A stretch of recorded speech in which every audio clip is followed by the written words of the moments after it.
কতজন মানুষ বলেন 5 ওয়াক্ত নামাজি? আমরা যারা এখানে আছি, আমাদের পরিবারের কতজন লোক 5 ওয়াক্ত নামাজ পড়ে? আমাদের পরিবারের লোকেরা কতজন আপনার পর্দা অনুযায়ী চলে? আমি এবং আমার পরিবার লোকেরা কতজন আছি যারা নাকি চোখের গুনাহ থেকে আমি বাঁচতেছি, কানের গুনাহ থেকে বাঁচতেছি, জুবানের গুনাহ থেকে বাঁচতেছি? কতজন বলেন? আজকে আমাদের হাতে হাতে মোবাইল চলে আসছে। এই মোবাইলের কারণে নারী এবং পুরুষ, সর্বশ্রেণীর লোক, বুড়া এবং জওয়ান, সকলে কি এখন গুনাহের মাঝে, গুনাহ কবির মাঝে লিপ্ত হয়ে গেছে। আজকে এক খবরে আসছে যে 17 বছর বয়সের একজন চাঁদপুরের এক যুবতী কিশোরী হিসাবে আখ্যায়িত করছে। 1 বছর আগ থেকে চায়নার এক যুবকের সঙ্গে তার প্রেম।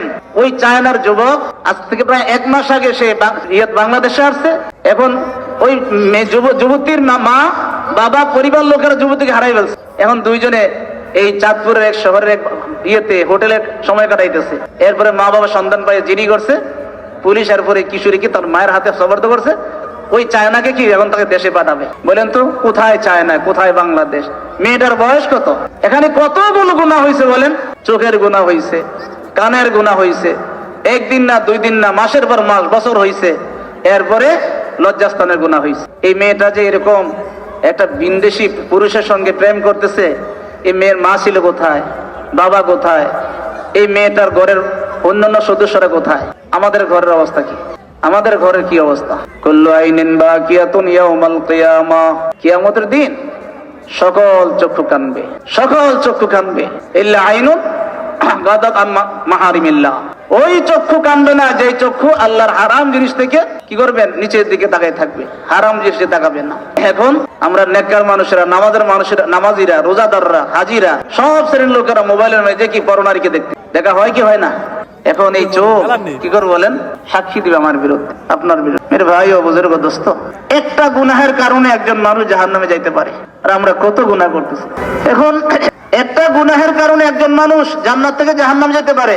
আর আল্লাহ যদি চান, একটা নেক আমলের বরকত একজন জাহান্নামীকে জান্নাত দিয়ে দিতে পারে।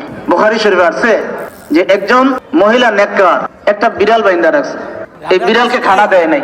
এই বিড়ালটা সে নিজের মতন করে পোকামাকড় খাবে, নিজের জীবন বাঁচাবে, সে সুযোগটাও দেয় নাই। বিড়ালটা না খেয়ে মারা গেছে। গুনাহ একটা। এই আল্লাহর এই মাখলুক এই বিড়ালকে এই মারার অপরাধে জাহান্নামী তাকে বানাইছে। সে জাহান্নামী, তার জীবনের সকল গুনাহ মাফ করে জান্নাতি বানাইছে। এখন মেরে ভাই, আমি শুধু জান্নাতের আশা করব যদি আমার মাওলা যদি আমার গুনাহের কারণে জাহান্নামে দেয়? আমার কাছে কি দলিল আছে যে আমি আমার একটা নেকের কারণে আমি জান্নাতে যাইতে পারবো, আর একটা গুনাহের কারণে আমি জাহান্নামে যাইতে হবে না?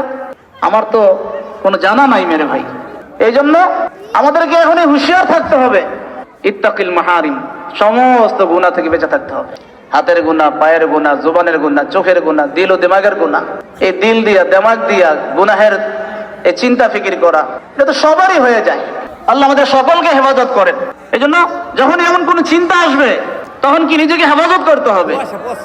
এখন চিন্তা করতে হবে, এটা হায় আল্লাহ আমি কি চিন্তা করতেছি, আমার এই দিমাগ, আমার এই জেহান, এই ব্রেন, বহুত বড় নিয়ামত,